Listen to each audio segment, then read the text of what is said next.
ಸ್ವಾಗತ, ಶುಭ ಸ್ವಾಗತ ಥಟ್ಟಂತ ಹೇಳಿ ಕಾರ್ಯಕ್ರಮಕ್ಕೆ. ಮೊದಲಿಗೆ ಸ್ಪರ್ಧಿಗಳ ಪರಿಚಯ. ನನ್ನ ಹೆಸರು ಪ್ರಶಾಂತ್ ಅಂತ ಹೇಳ್ಬಿಟ್ಟು ನಾನು ಆಕ್ಚುಲಿ ಇಲ್ಲಿ ನಾನು ಶಿವಾಜಿನಗರ್ ಹೋಗ್ತಾ ಇದ್ದೆ ಸರ್. ಒಬ್ಬ ಸ್ಪರ್ಧೆ ಕಡಿಮೆ ಆಯ್ತು ಅಂತ ಎಳ್ಕೊಂಡ್ ಬಂದ್ಬಿಟ್ಟು ಒಳಗೆ ಕೂರಿಸ್ಬಿಟ್ರು ಸರ್. ನನಗೇನು ಗೊತ್ತಿಲ್ಲ ಅದ್ರ ಬಗ್ಗೆ, ಏನು ಕಾರ್ಯಕ್ರಮ ಅಂತ ನೋಡಿಲ್ಲ ಸರ್. ಬಹಳ ಸಂತೋಷ ಪ್ರಶಾಂತ್ ಅವರವರೇ. ನಿಮ್ಮ ಹವ್ಯಾಸಗಳೇನು, ಏನ್ ಮಾಡ್ಕೊಂಡಿದ್ದೀರಾ?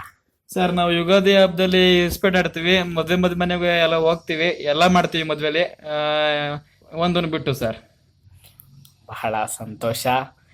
ಮೊದಲ ಪ್ರಶ್ನೆ, ಧ್ವನಿ ಸುರಳಿಯಲ್ಲಿರುವ ವ್ಯಕ್ತಿಯನ್ನ ಗುರುತಿಸಿ.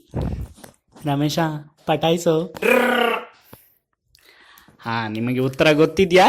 ಸರ್ ಗೊತ್ತಿದೆ, ಅದು ಬಾಯ್ಲಿದೆ ಸರ್. ಅದೇನು ನಕಾರಾತ್ಮಕ ತಂತ್ರಗಳಿಗೆ ಅವಕಾಶವಿಲ್ಲ. ಬುಲ್ಡೆ ಮೇಲೆ ಹೊಡೆದು ಆಚೆಗೆ ಹಾಕ್ತಿವಿ. ಮೊದಲನೇ ಆಪ್ಷನ್ ಡಿಂಚಾಕ್ ಪೂಜಾ. ಎರಡನೇ ಆಪ್ಷನ್ ಪುಡಾಂಗ್ ಪದ್ಮ. ಮೂರನೇ ಆಪ್ಷನ್ ಲಾಸ್ಟ್ ಬೆಂಚ್ ಲಕ್ಕ. ನಾಲ್ಕನೇ ಆಪ್ಷನ್ ಲಿಂಗೋ ಲೀಲಾ. ಹೇಳಿ, ಉತ್ತರ ಗೊತ್ತಿದ್ರೆ. ಸರ್ ಇದು ಲಿಂಗೋ ಲೀಲಾ ಅಂತ, ನಾನು ಸಿನಿಮಾ ನೋಡಿದೀನಿ. ಇದನ್ನ ಹೌದಾ ಅಂತ ಗೊತ್ತಾಗ್ತಿಲ್ಲ. ಆ ಸಿನಿಮಾದ ಇನ್ನೊಂದೇನಾದ್ರು ಡೈಲಾಗ್ ಏನಿದ್ರು ಗೊತ್ತಿದ್ಯಾ? ಜಗ್ಗೇಶ್ ಕಂಡಿದ್ದು ಡವ್, ಉಪೇಂದ್ರ ಕಂಡಿದ್ದು ಡಗಾರ್ ಅಂತಲ್ಲ ಸರ್, ಅದೊಂದು ಡೈಲಾಗ್ ಗೊತ್ತಿದೆ. ಬಹಳ ಸಂತೋಷ. ನಿಮಗೆ, ನನಗಂತೂ ಬೇಡ, ಈ ಪುಸ್ತಕವನ್ನ ನಿಮಗೆ ಕೊಡುತ್ತಿದ್ದೇನೆ. Thank you sir.